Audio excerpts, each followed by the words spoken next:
So hello everyone, aspiring association में आपका स्वागत है। उम्मीद करते हैं आप सब ठीक होंगे, पढ़ रहे होंगे। और आज हम लेकर आए हैं क्षेत्रमिति, जिसमें कि बहुत सारे स्टूडेंट को प्रॉब्लम थी, जो कि हाई स्कूल में अगर सही से नहीं पढ़ा है तो उसको दिक्कत है कहीं ना कहीं। तो उसको देखते हुए हमने इसका सोल्यूशन लेकर आए हैं।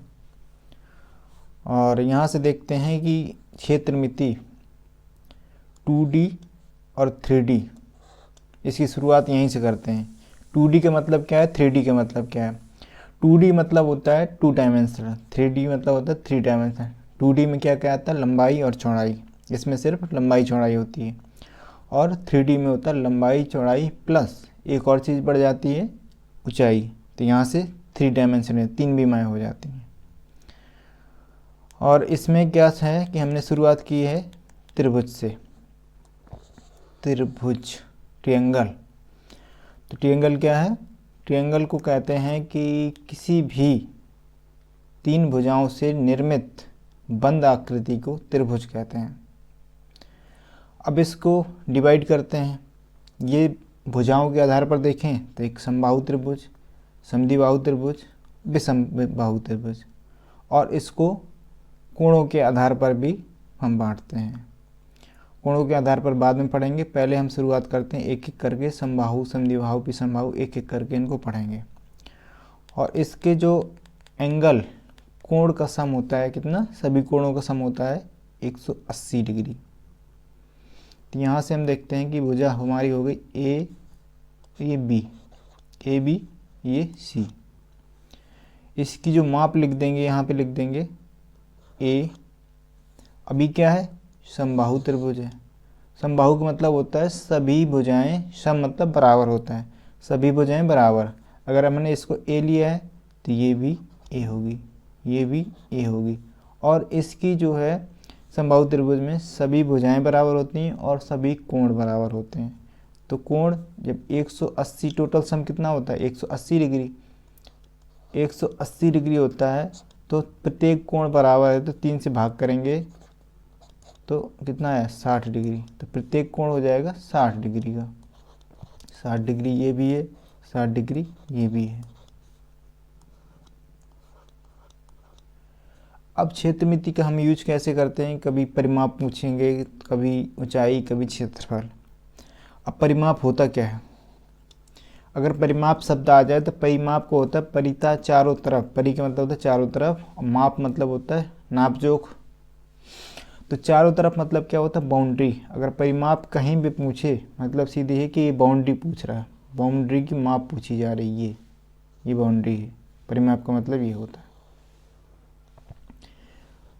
अगर आप बेसिक से कभी भी नहीं पढ़े हैं ना क्षेत्रमिति, तो इधर इसको लास्ट तक वीडियो देखेंगे, अपन सारा का सारा कवर करने वाले हैं। तो यहाँ से जब परिमाप पूछेगा तो ए ये है और ये है और ए ये है। तो कितने ए हो गए, 1 2 3, 3 ए हो गए। पूरी हमारी परिमाप कितना आ जाएगा, 3 ए। ये समबाहु पढ़ रहे हैं हम, जिसमें कि तीनों भुजाएं बराबर होती हैं। समबाहु त्रिभुज का ऊंचाई, समबाहु त्रिभुज की ऊंचाई का फार्मूला होता है √3/2 ए, ये होता है। समबाहु त्रिभुज का क्षेत्रफल ये होता है √3/4 ए स्क्वायर। ए क्या है, इसकी भुजा है। इस तरह से समबाहु त्रिभुज की जो मेन फार्मूले इतने बनते हैं, अभी इतने से काम हो जाएगा। नेक्स्ट अब पढ़ते हैं अपन समद्विबाहु। समद्विबाहु मतलब 2 भुजाएं बराबर। तो ये इसकी नंबर करते थे ए बी और सी, इसको मान लेते हैं बी, और ये दोनों भुजाएं बराबर कर लेते हैं ए।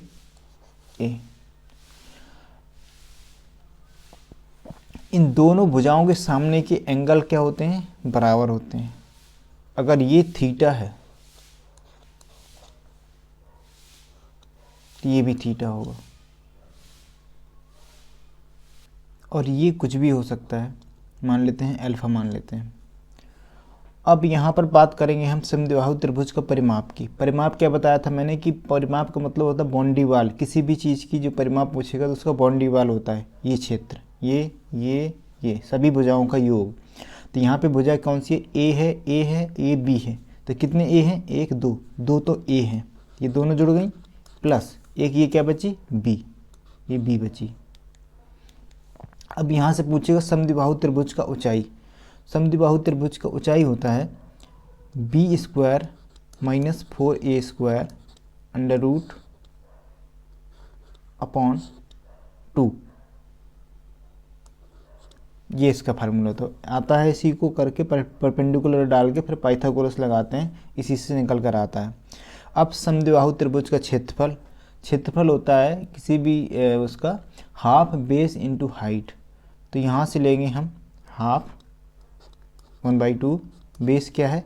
b, ये b है बेस, और हाइट ये निकल कर आई ऊंचाई, इसको पुटअप कर देंगे यहाँ पर ऊंचाई की जगह। तो B square minus 4a square upon 2। इस तरह से ये बनेगा b/4 under root B square minus 4a square. समद्विबाहु त्रिभुज का क्षेत्रफल ये निकल कर आया। यहाँ पर बेस क्या है? ये, और ए क्या है? ये जो अन्य दो बराबर भुजाएं हैं वो ए है। नेक्स्ट देखते हैं अगला, विषम बाहु त्रिभुज। विषम मतलब होता है कि जिसकी तीनों भुजाएं बराबर ना हो, तो अलग अलग हो। विषम मतलब ए बी सी। तो यहाँ पर क्या होगा? मान लेते हैं इसको ए मान लेते हैं, इसको मान लेते हैं बी, और इसको मान लेते हैं सी। तो विषम बाहु त्रिभुज का परिमाप। अब परिमाप की बात करें तो बाउंड्री वाल जोड़ना है। तो ये ए है, ये बी है, ये सी है, सभी को जोड़ देंगे, ए प्लस बी प्लस सी, ये हमारा परिमाप मिल गया। विषम बाहु त्रिभुज का ऊंचाई भी निकाल सकते हैं, लेकिन हमसे ये क्वेश्चन पूछा नहीं जाता है, लेकिन मैं फिर भी बता दे रहा हूँ। 2/b under root S minus A S minus B S minus सी, ये होता है ऊंचाई का फार्मूला। विषम बाहु त्रिभुज का क्षेत्रफल।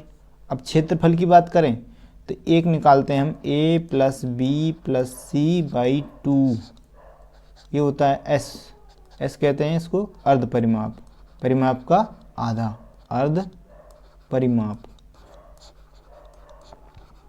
तो फार्मूला होता है जो s under root S minus A S minus b और एस माइनस सी, ये फार्मूला होता है under root S minus A S minus B S minus c. Next अब देखते हैं त्रिभुज हमारे हैं कोण के आधार पर। कोण के आधार पर कितने? न्यून कोण त्रिभुज, समकोण त्रिभुज और अधिक कोण त्रिभुज।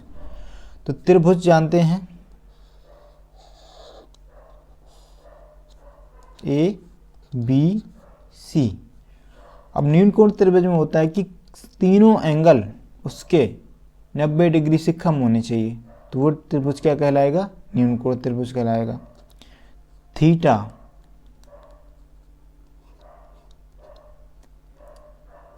लेस देन 90 और ग्रेटर देन 0, ये होता है। अब यहाँ पर कम से कम एक एंगल 90 डिग्री का होना चाहिए, कम से कम